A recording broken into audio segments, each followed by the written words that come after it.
Buen día y bienvenidos. A continuación, les presentaremos el artículo cuyo título es Requiem por un edificio, la fábrica del Agua Punch en Toluca, México, ejemplo de arquitectura internacional, desarrollado por el Dr. Marcos Mejía López, el Dr. Horacio Ramírez de Alba y la arquitecta María Macarena Espinosa Sánchez de la Universidad Autónoma del Estado de México.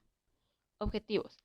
La fábrica del Agua Punch fue derribada en el 2020 y se desconoce el motivo principal. En la ciudad de Toluca, el derribo de los inmuebles históricos conlleva múltiples intereses que van destruyendo la historia e imagen urbana de la ciudad. Este problema social va transformando y desvalorizando a las ciudades mexicanas. Se reconoce que la ciudad de Toluca ha sido poco respetuosa de su patrimonio edificado. Por una u otra causa, en diferentes etapas de su historia, ha perdido o modificado edificios con algún valor arquitectónico, histórico o cultural. Por ello, es necesario modificar la gestión urbana, no solo de la ciudad de Toluca, sino de todo el país, con el fin de preservar el patrimonio que aún posee, cuya solución se plantea en considerar el inmueble existente y adaptarlo a un nuevo uso. Sin dañarlo en su integridad arquitectónica y estructural, a esto se le denomina reciclaje de espacios. En ningún momento ha existido una preocupación por la historia de arquitectura de la ciudad, ya que se toman decisiones radicales por parte de los grupos hegemónicos que incluso contratan profesionistas que no tienen la mínima sensibilidad de la historia, la identidad cultural y el arraigo, con la intención de quitar toda evidencia de arquitectura o ingeniería patrimonial, aunque éstas aporten de forma estética o técnica a los espacios del pasado reciente. Por lo tanto, la buena arquitectura de distintos periodos realizada por despachos profesionales se pierde por el afán protagonista de 5 factores que se han encargado de aniquilar importantes construcciones patrimoniales del siglo XX, como lo son: 1. Los intereses políticos y económicos de los grupos de poder. 2. La pésima gobernanza en el seguimiento y aplicación de las leyes que salvaguardan el patrimonio y rigen los reglamentos de construcciones. 3. La falta de cultura y educación para reconocer los valores que los bienes tangibles aportan a la identidad regional y nacional en el Estado de México. 4. La ausencia de la gestión del patrimonio para su protección. Y finalmente 5. La falta de un activismo por parte de los ciudadanos para la salvaguarda de la historia de la ciudad y evitar su desaparición. Resultados. La arquitectura internacional y sus aportaciones. El estilo internacional es un movimiento arquitectónico moderno que nace en Europa. Posteriormente, esta tendencia funcionalista surge en los Estados Unidos. Esta arquitectura se caracteriza por eliminar todo elemento ornamental y hace uso de formas rectilíneas, volúmenes ligeros y con continuidad, además de la implementación de materiales como el vidrio, acero y concreto.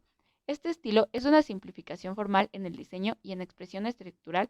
Las innovaciones rompen con la arquitectura tradicional y permiten el desarrollo de una nueva arquitectura, siendo esta más resistente, espaciosa y prominente. Trascendencia de este manierismo en la ciudad de Toluca a través de diferentes ejemplos y autores. El inicio del funcionalismo y la arquitectura internacional ocurrió después del Art Deco, con las referencias pertenecientes a Frank Lloyd Wright de 1867 a 1959, Richard Neutra de 1892 a 1970, Walter Gropius de 1883 a 1960, Le Corbusier de 1887 a 1965 y Ludwig Mies van der Rohe de 1886 a 1969, a nivel internacional, y con las influencias nacionales mexicanas surgidas por José Villagrán García de 1901 a 1982, Max Ludwig Zetoday de 1903 a 1980, Juan O. Gorgan de 1905 a 1982, Augusto H. Álvarez 1914 a 1995 y Jorge González Reina de 1920 a 1969 entre los más destacados. Hubo despachos que fueron iconos de este movimiento en la ciudad de Toluca, como lo fue el caso del arquitecto Adolfo Monroy Cárdenas, basado en las tendencias de Wright, Van der Rohe, Nervi y Neutra, quien realizó edificios como la Facultad de Ingeniería de la UEM, la antigua terminal de autobuses y el edificio del actual Banco de Santander, entre otros. También despachos de ingenieros como lo fue el de Víctor Manuel Hardy Contreras de 1917 a 1976, brillante constructor oriundo de la ciudad de Toluca, México, a quien se le atribuyen obras de ingeniería civil, como es el caso de la antigua fábrica de la Delaware Punch de la ciudad de Toluca en el año de 1960, siguiendo las referencias de los grandes maestros del funcionalismo y el estilo internacional mencionados, ya que fue un estudioso de la construcción del movimiento vanguardista de su tiempo. Descripción arquitectónica de la antigua fábrica de la Delaware Punch. Desde su trazo básico se tuvo en cuenta el trabajo de la geometría ortogonal en sus ejes constructivos. También sus requerimientos fueron la funcionalidad, comodidad, utilidad y simplicidad formal, así como la simetría equilibrada. El predio tenía unas medidas aproximadas de 30 por 30 y 3 metros y su orientación eran de norte a sur. La fachada principal contaba con 6 metros de altura por 18 metros de longitud, Además tenía en el costado superior izquierdo un conjunto de 3 ventanas alargadas que lo enmarcaban. En el acceso principal al conjunto, sobre el paramento de la reja de protección, se colocó un paraguas de concreto. La fachada lateral que daba hacia el oriente tenía el diseño de la ventanería con rectángulos alternados y de forma geométrica simplificada. Resalta además el muro curvo de la ventana alta de las oficinas que da remate a la construcción en el extremo nororiente.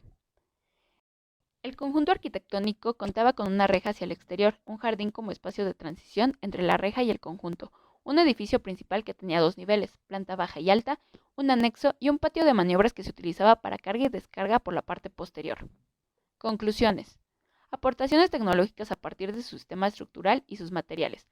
Toluca hasta principios del siglo XX, salvo excepciones, fue una ciudad edificada con materiales tradicionales como el adobe y ladrillos para los muros y terrados sobre vigas para entrepisos y cubiertas, o bien techos de rejas soportadas por vigas o armaduras de madera. Dos tecnologías llegadas de forma tardía respecto a otras ciudades habrían de cambiar esta condición: el concreto armado o reforzado, el uso de perfiles de hierro dulce o posteriormente acero. El edificio que es motivo de este trabajo se diseñó siguiendo en alguna medida, o más bien se puede adivinar, la influencia de Genenbique, que en 1890 patentó el sistema que lleva su nombre, que une monolíticamente losas, traves y columnas. Dicha patente tuvo difusión mundial. De esta manera, para el caso que se estudia, se logró la construcción monolítica de tableros de losa maciza apoyados perimetralmente en traves de sección recta o acartelada, mismas que bajan las cargas de entrepisos, y cubierta a columnas esbeltas de sección cuadrada, circular o rectangular, que a su vez descargan en cimentaciones de zapatas aisladas o ligadas por medio de elementos rígidos usualmente llamados contratraves. De esta manera se construyeron los 2 niveles del edificio. En cambio, en el amplio patio de maniobras para cargar y descargar las cajas del producto, se tenía una cubierta de lámina de zinc soportada por armaduras del tipo Pratt, cuyas uniones se resolvieron con remaches como era usual en las primeras estructuras metálicas construidas en la ciudad. De esta manera se logró una estructura ligera y resistente, con una concepción racional y detalles bien cuidados. Referencias plásticas, estéticas y desarrollo virtual de la antigua fábrica embotelladora Delaware Punch. La volumetría en general del conjunto alcanzó la magnitud, aunque a escala modesta y bien realizada, de las obras de Frank Lloyd Wright. Los grandes vidrios de piso a techo fueron una remembranza de obras de Neutra. Se complementa con la fachada oriente con su ritmo de ventanerías ortogonales, como lo sugería la escuela de la Bauhaus. El desarrollo virtual de este edificio sirve como reconocimiento al patrimonio perdido de la ciudad de Toluca. Esto se crea con el fin de que se continúe con el estudio y la investigación de edificios desaparecidos, para ser mantenida como herencia cultural y que se transmita a las nuevas generaciones, para que en el futuro tengan otra cultura y esencia de una sociedad mejor. Gracias por su atención. Excelente día.